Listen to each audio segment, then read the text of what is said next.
Jugs, minis, scars, and pumps. Ring a bell?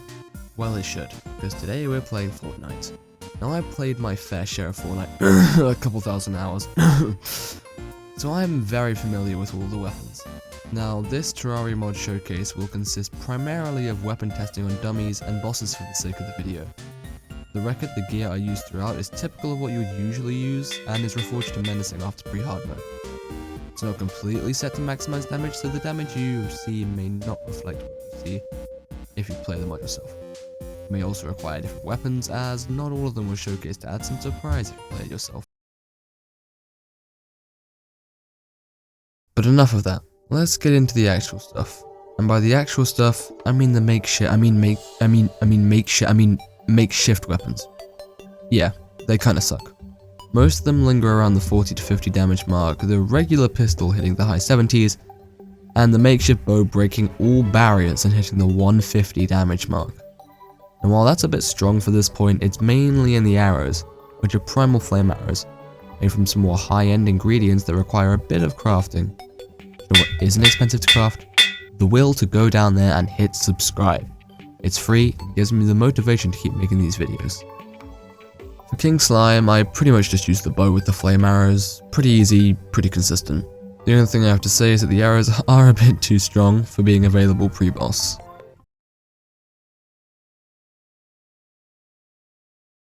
The only new gun available with King Slime's defeat is the Burst SMG, my personal favourite SMG in the actual game.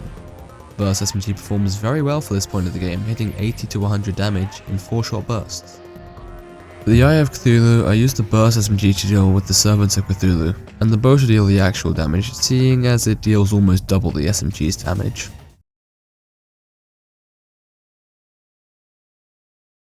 With the Eye's defeat comes new guns, and a new bow.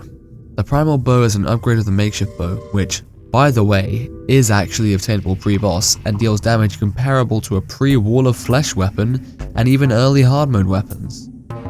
Next up we have a Fortnite staple, the Assault Rifle. Unfortunately, this weapon just barely peaks 100 damage, so not very good. Burst Assault Rifle, on the other hand, sports similar damage but pisses enemies once, offering up some good crowd control. And the 6-shooter sucks, just like in Fortnite. But yeah, the Brain of Cthulhu is pretty easy when you have a bow which fires out exploding flame projectiles that burns all the creepers. Pretty easy to get rid of them, does a lot of damage, takes out the brain, pretty gosh darn quick.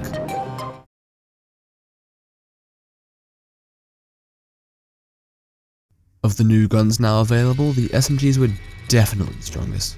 Both the submachine gun and tactical submachine gun hit the 140 to 180 damage mark, while the rest of the guns felt kinda lackluster. The tactical shotgun was weak and the sideways minigun had cool effects but just lacked that raw damage. For Skeletron, I used a tactical submachine gun for the majority of the fight, opting to take out the arms first, as each bullet it fired wasn't that powerful against the high defense of the head itself, as well as using the primal bow to inflict fire damage and deal massive damage to the head itself.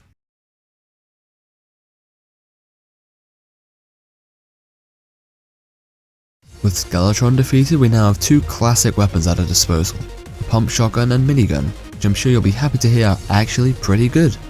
The minigun has comparable damage to that of the tactical submachine gun, and the pump shotgun hits for as high as 300 damage, but comes with a slower fire rate as you'd expect.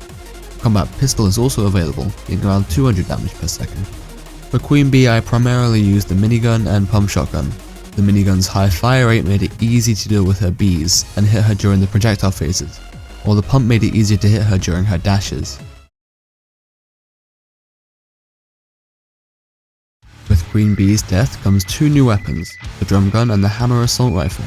The drum gun deals about 150 damage per second, making a viable crowd control weapon since it pierces through one enemy, while the hammer assault rifle fires explosive rounds, dealing high damage. While both of these weapons were good for the Wall of Flesh, the primal arrows with the primal bow were just so much better at dealing damage to all of the Hungries, seeing as they have exploding fire pieces, and the other 2 guns were just completely overshadowed by this thing. It was just insane.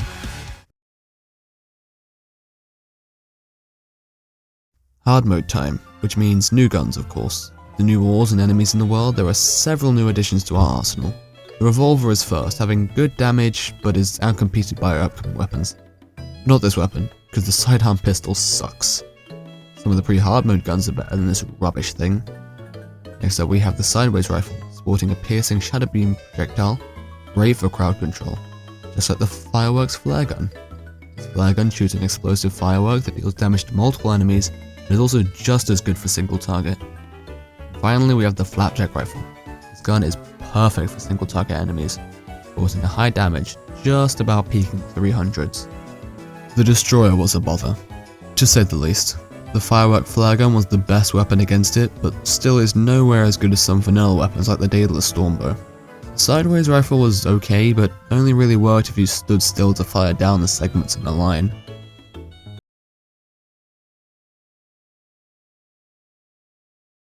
The Souls of Might and Hallowed bars dropped by the Destroyer yield two new weapons, Suppressed Assault Rifle and Suppressed Pistol.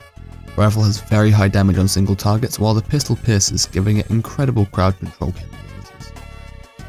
The Skeletron Prime, I used the Suppressed Pistol to deal with the arms, as it could pierce through all of his limbs, dealing better overall damage, and using the Assault Rifle once all the limbs were down for higher DPS against the head.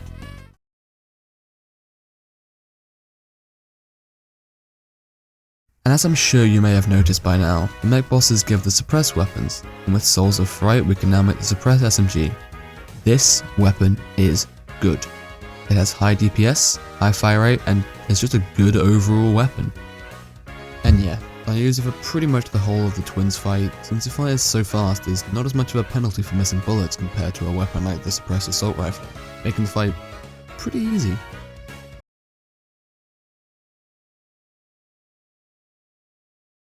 Guns. A lot of them. The hunting rifle is an excellent weapon, firing high velocity bullets that pierce for high damage, and has excellent crowd control. The lock-on pistol has lock-on effects built in, dealing good overall damage, making it viable for this stage of the game. What isn't viable is the suppressed sniper rifle, which came too little, too late. The twin mag SMG, Maven auto shotgun, red air assault rifle, and mechanical bow also fall short of being good enough to use, dealing similar damage to the lock-on pistol but just don't have the homing effect without glorified bullets. For Plantera, the lock-on pistol was incredible.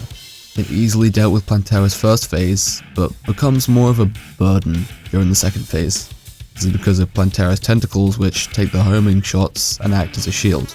This is where the hunting rifle comes in, with its piercing bullets, being a little bit more thought to aim the bullets but putting out guaranteed damage against Plantera's actual body when fired at her.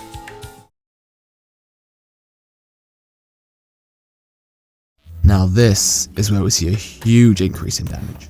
Both the primal assault rifle and shotgun hit the 2000s in damage, but are fairly inaccurate, the shotgun swapping high damage for a ton of bullets in a widespread. The primal guns also convert glorified bullets into primal bullets, which causes fire rate and damage to increase.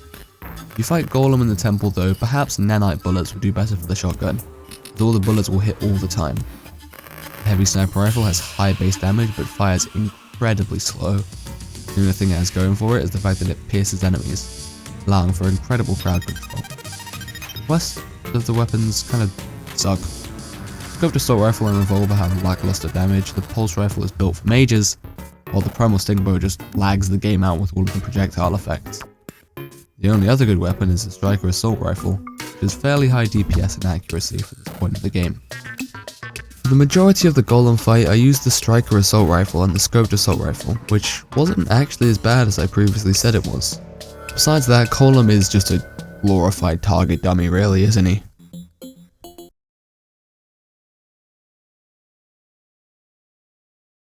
The next two weapons drop from some bosses, the compact submachine gun which drops from the Martian Saucer, and the light machine gun which drops from Duke Fishron.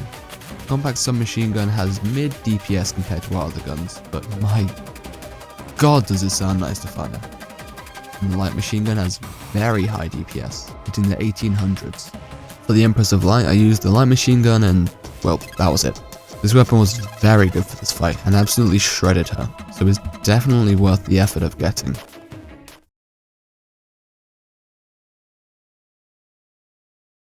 Charge weapons. Some of my favourite in Fortnite. Unfortunately, they fit more into the gimmick weapon category in Terraria. The charge shotgun stores up to 7 pellets and begins shooting a pellet whenever a new one would be stored, which might be a bug, but has high DPS nonetheless. Charge SMG shoots a round with 27 bullets with a cooldown between, and just unfortunately lacks DPS. While these weapons are cool, they're just too impractical to use properly. The high-stat explosive Red Eye Assault Rifle also lacks DPS at this stage of the game, alongside the Shadow Tracker and Tactical Assault Rifle. For the Cultist, the Tactical Assault Rifle was shockingly good. DPS wasn't the best, but was a very reliable weapon in the fight. And as I said earlier, the charge weapons just aren't that good due to their gimmicks, but do massive damage when you hit them correctly.